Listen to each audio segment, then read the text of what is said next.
The woman in the midnight blue Lexus pulled up to my front gate, like she was arriving at a palace she'd already conquered, and for a second, I just stood there with a shovel in my hand, wondering if I'd accidentally inherited a circus instead of a ranch. Her name was Victoria Vance, the kind of woman who wore Chanel to a dirt road and carried a clipboard like a holy relic, and she was the president of the Oak Creek Heights Homeowners Association, a group of people I hadn't to even known existed until about 48 hours prior. See, I just buried my great-uncle Silas, a man who smelled like cedarwood and old leather, and who'd spent 82 years stubborn guarding this 1,000-acre slice of Montana heaven. And his final words to me, wheezed out in a hospital bed while he gripped my hand like a vice, were in, quote, "Caleb, Don and Oppos. Let those vultures pick the bones of this place," end quote. I didn't Oppos. Get it then? Standing in my suit and feeling the weight of a life, I didn't Oppos. Know how to lead, but as Victoria stepped out of her car, squinting at my mud-caked boots with a look of pure, filtered disgust, the end quote, vultures end quote, part started to make a whole lot of sense. She didn't Oppos. Offer condolences. She didn't Oppos. Asked how I was settling in. She just tapped her pen against a digital tablet and told me that my perimeter fencing was in quote, not in alignment with the rustic chic aesthetic of the adjacent community end quote, and that I had 14 days to replace 3 miles of perfectly functional cedar posts with white vinyl or face a daily fine of $200. I remember looking past her toward the ridge where the subdivision began, a cluster of McMansions with identical lawns that looked like they'd been vacuum sealed, and then back in my weather barn that had stood since the Great Depression, and I just felt this slow, hot simmer start in my chest. I told her, as politely as a man who's just spent a week grieving can, that my property wasn't Oppos, part of her little kingdom, but she just gave me this thin, shark-like smile and said, in quote, "Oh, Caleb, honey, we have an impact zone clause, and your eyesore is impacting our property values, so you can either pay for the fence or you can pay us, but either way, the Oak Creek way is the only way," end quote. That was the spark the moment the war started, but what Victoria didn't Oppos realized was that I wasn't Oppos. Just some city kid from Seattle with a tech degree and a soft heart. I was a guy who spent 10 years as a forensic auditor, a man who lived for the fine print, the hidden ledgers, and the paper trails that people thought they'd buried under a decade of dust. The first week was a blur of increasingly aggressive neon pink notices taped to my gate, each one more absurd than the last, citing me for, in quote, unauthorized agricultural odors, in quote, because my neighbor's cows had the audacity to exist, and in quote, visual pollution, in quote, because I dared to park my grandfather's restored 1968 Chevy truck in my own driveway. I spent my nights in Silas's old study, a room that felt like a time capsule filled with topographic maps and whiskey decanters, and I started digging through the filing cabinets because something about Victoria's confidence felt performative, like she was trying to scream over a secret she didn't Oppos want anyone to hear. I found old letters from the late 90s when the subdivision was first being carved out of the valley floor, and tucked between a property tax receipt and a dried-up press flower, I found a manila envelope labeled, in quote, "The Bridge," in quote, in Silas's shaky, looping handwriting.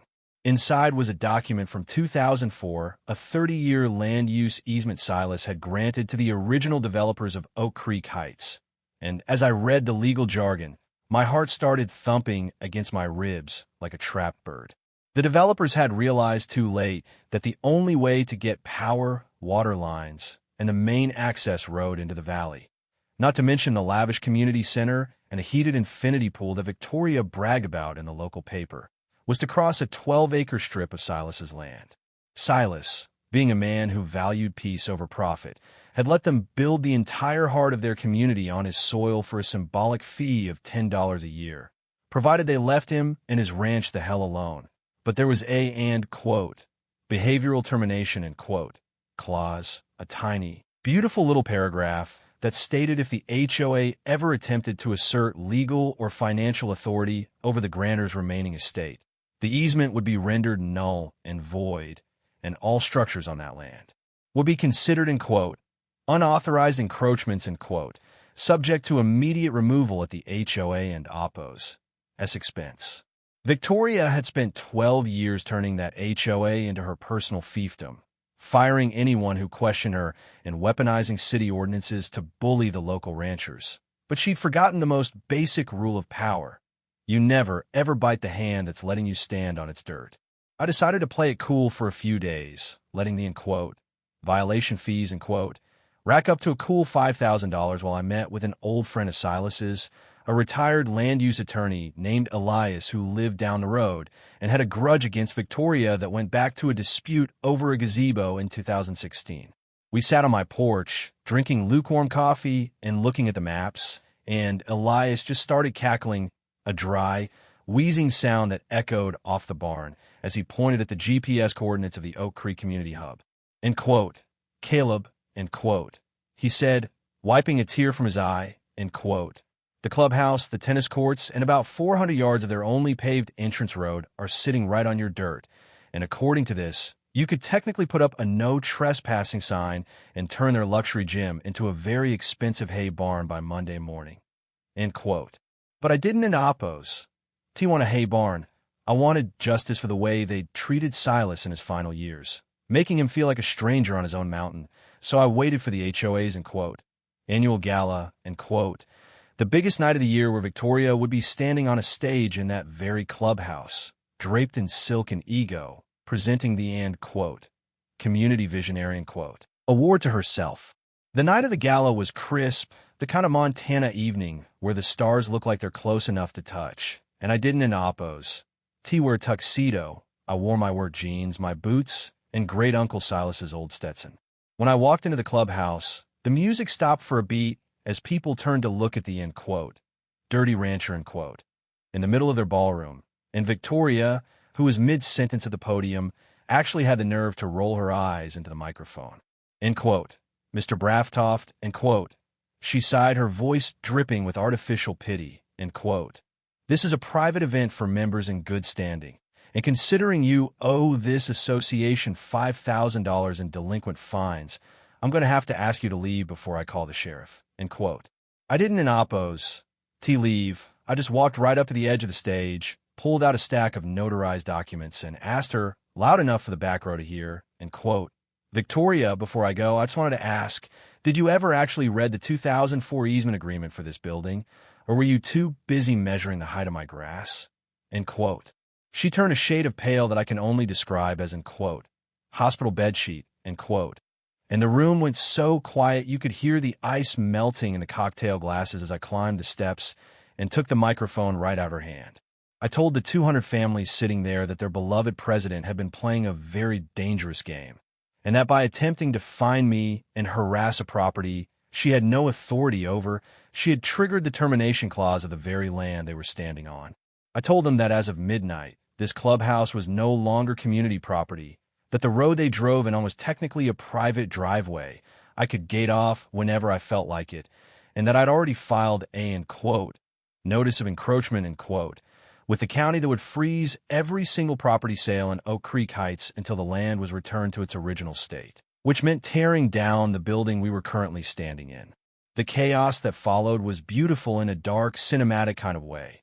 People were shouting, Victoria was trying to scream that I was bluffing, but Elias stepped out of the crowd with his briefcase and started handing out copies of the contract like he was passing out candy. By the time the sheriff actually showed up, he wasn't in oppose, there to arrest me. He was there to keep the angry homeowners from storming the stage because they just realized their, visionary, leader had effectively turned their million-dollar homes into landlocked islands with no legal entrance. Victoria tried to fight it. Of course, she hired a big city firm to try and argue, implied consent, but you can oppose, imply your way out of a signed, notarized Montana land contract with a termination trigger, and the judge, a man who'd known Silas for 40 years, didn't oppose, even let it get to a full trial. He issued a summary judgment within a month, stating that the HOA had acted in, egregious bad faith, and that I had every right to reclaim my land. But here's the thing. I'm not a monster. I just wanted the vultures gone. I made the HOA a deal, one that didn't oppose. Involved bulldozers, but it definitely involved a whole lot of humble pie. I told them I wouldn't oppose. tear down the clubhouse, or block the road, provided that the Oak Creek Heights HOA was dissolved entirely and replaced by a simple, in quote, road maintenance agreement, in quote, with no aesthetic authority, no fines, and no clipboard-wielding presidents.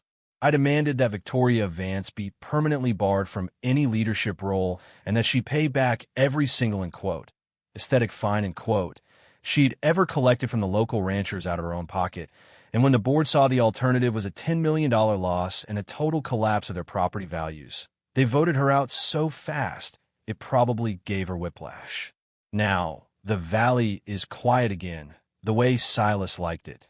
The white vinyl fences never went up. My 1968 Chevy still sits in the driveway. And every time I drive past a clubhouse, I see the new sign out front that just says, in quote, Valley Community Center, all neighbors welcome, end quote.